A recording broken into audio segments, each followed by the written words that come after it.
Hi students, so in this video we're going to emphasize the subjectivity of social problems. So remember, if a social structure has a component in it that you can observe is part of social structure, you've experienced it yourself, that's the objectivity of a social problem. But the subjectivity is how do you interpret this as being harmful and how to fix it.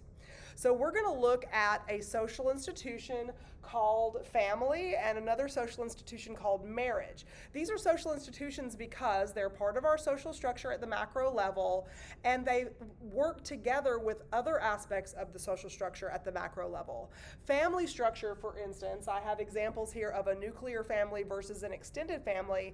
These are economic structures. A nuclear family is one that has the parent or parents with children living independently in their own house, paying their own bills from other family members such as grandparents or siblings and that kind of thing.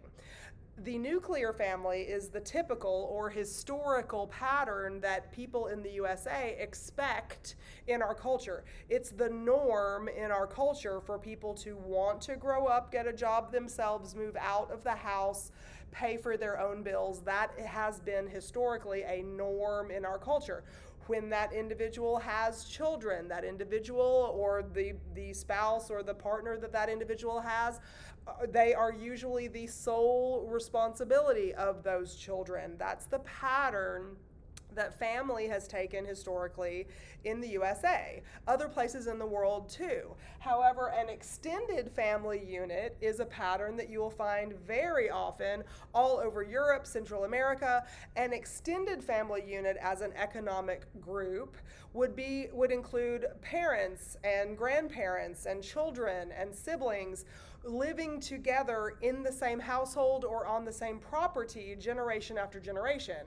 So maybe there's a big house where the grandparents live and a smaller house where the parents live and an adult child apartment type thing off that house where the adult children live until the grandparents die and everybody moves into the next bigger house. And it just is inherited one generation after the next. And you will find all over Europe some people who have been in their family property. They are the 150th generation of people who have lived there for the last 800 years or something. That's not the pattern that we follow in the United States. It's some people are moving toward that in the United States, but that's just a slow, gradual change in the culture. It's not, we don't constantly morph our culture and our social system. It's usually very slow to change. Instead of constantly changing, it sometimes changes in little pieces here and there or slowly over time. But for the most part, we still have a cultural pattern in our society for our family social institution to follow the nuclear family path. Just like with our marriage pattern, you see on the board behind me, I compare monogamy versus polygamy. So monogamy, of course, is a marriage pattern where you have two married people to each other and only two. And polygamy is a pattern where you have multiple people married to one spouse at a time. So a husband with multiple wives or a wife with multiple husbands. Both patterns are found throughout the world in different places. And so if any of those patterns sound really odd to you, you're hearing them for the first time, or they're a little shocking to you, it's because our culture has shaped our social institution of marriage so that we follow a monogamy pattern. And so over time in the United States, I want to focus on this monogamy pattern as something that evolved slowly over time so that certain categories of people saw the way that monogamy was defined in the USA was problematic. So for instance, when you were babies probably, or very early in your childhood, there was a legal definition of marriage, an old U.S. pattern for marriage in the United States that was legally defined in the legal system in the government as not only specifically two people and only two people, but a male and a female individual made up those two people. So a category of people within society saw that as problematic. USA society is supposed to be made up of freedom, right? Does that sound like freedom? So to some people, it sounded like a problem as far as freedom goes.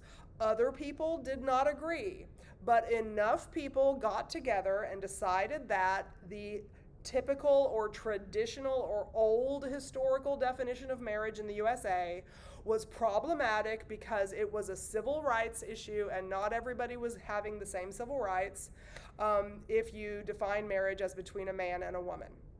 And so there was enough push in society, people demanding change, that now the legal definition of marriage takes out the gender qualifiers. It takes out the sex qualifiers, I should say, male and female, and it doesn't matter. Some people call it same-sex marriage to describe a different type of marriage than the traditional monogamy in the USA, but over time, probably that adjective same-sex will drop off the word marriage, because over time, with enough generations who have experienced it that way, marriage will just be marriage again instead of same-sex versus traditional marriage in the eyes of people.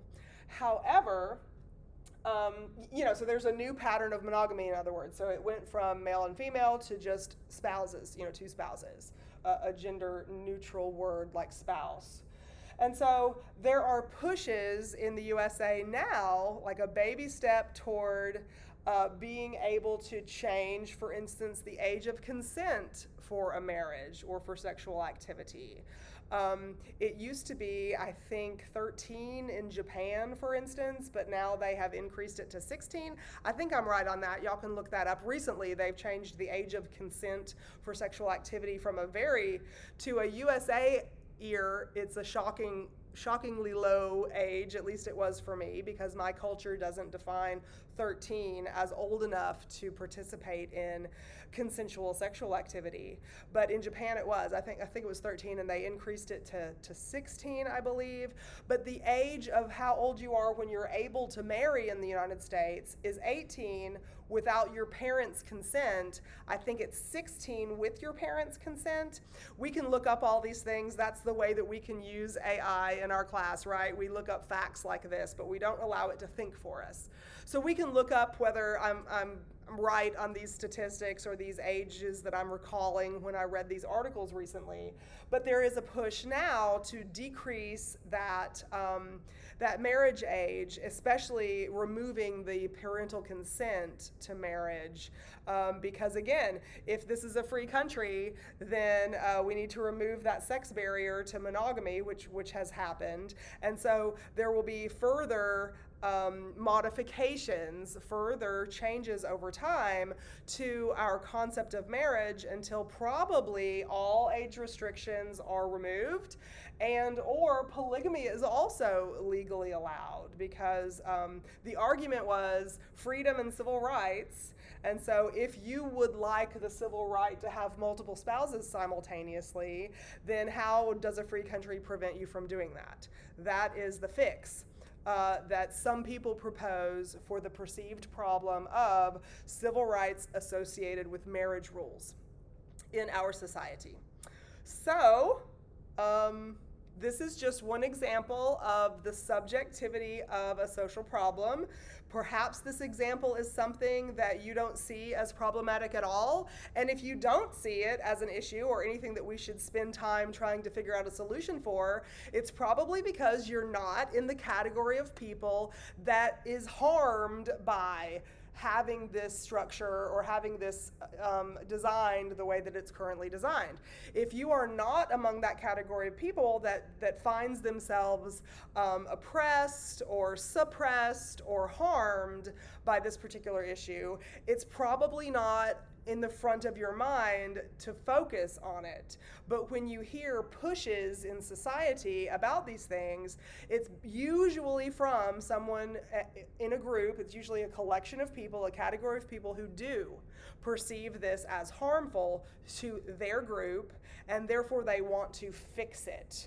And just like in the civil rights era, where we did protests and sit-ins and boycotts and all kinds of collective behaviors where we called attention to unjust laws and demanded a change to those unjust laws, the same spirit, the same vein of behavior is still at play with other issues of civil rights, equality, and freedom.